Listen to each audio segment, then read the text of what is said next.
എന്തൊരിതത്, ഇങ്ങനെണ്ടൊരിത്, അല്ലെങ്കിൽ തന്നെ ആകെ ഒരു ഇതായിട്ട് ഇരിക്കപ്പെടരുത്.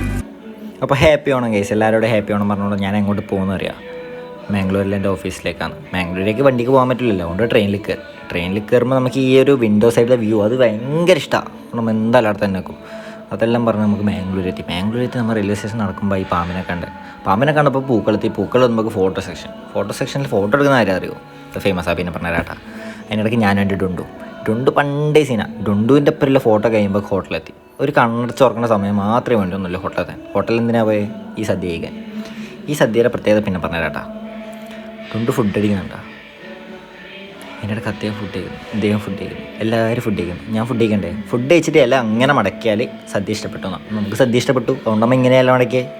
അത് പിന്നെ എന്ത് പറഞ്ഞാലും നമുക്ക് അങ്ങനെയാണല്ലോ. ഇഷ്ടപ്പെട്ടാൽ നമ്മൾ ഇഷ്ടപ്പെട്ട പോലെ. ലിഫ്റ്റിൽ നമ്മൾ കുത്തി നിറഞ്ഞു പോയി. ലിഫ്റ്റിൽ നിന്ന് പുറത്ത് കഴിഞ്ഞാൽ ആടെ ഒരു പൂക്കളം കണ്ട് ആടെ നിന്ന് ഫോട്ടോ എടുക്കുന്ന കാര്യം പറഞ്ഞുകൊണ്ടിരിക്കുക എല്ലാവരും. അല്ലെങ്കിൽ ഞാൻ പിന്നെ ഫോട്ടോ കണ്ട അലമ്പാക്കണം, എനിക്ക് സമാധാനം കിട്ടില്ല. ഡുണ്ടുവിനെ ചോറ് ഭയങ്കര സുഖമാണ്. ഈ ബുദ്ധൻ്റെ വെള്ളം വരുന്നുണ്ടാ, ഇത് കാണുമ്പോൾ ഞാൻ വേറൊരു കാഴ്ച കണ്ടത്. എന്തൊരിതായത്, ഇങ്ങനെയുണ്ടോ ഒരു ഇത്. മറ്റേ പറയുന്ന പോലെ പിരികം കൊണ്ട് കളിക്കാൻ എന്നെ പഠിപ്പിച്ചത് വിനയിച്ചിയുടെ സ്വന്തം മൃദുലി. ഇങ്ങനെ പറയണം കണ്ട. ആടെ മേക്കപ്പ് എന്ന് പറഞ്ഞുള്ള ആൾ മേക്കപ്പിൻ്റെ ആൾ ഉസ്താദ്. ഇനി ഡുണ്ടുക്ക് ഡാൻസ് ഒന്നും ഉണ്ടായില്ല, ഓണപ്പരിപാടിക്ക് ഡാൻസ് ഉണ്ടായില്ല എന്നുള്ള ഡുണ്ട് സ്വന്തമേ തമാശ പറഞ്ഞ് സ്വന്തമേ ചിരിച്ചുകൊണ്ട് പോകുന്ന കാഴ്ചയാണ് നിങ്ങളിത് കണ്ടത്.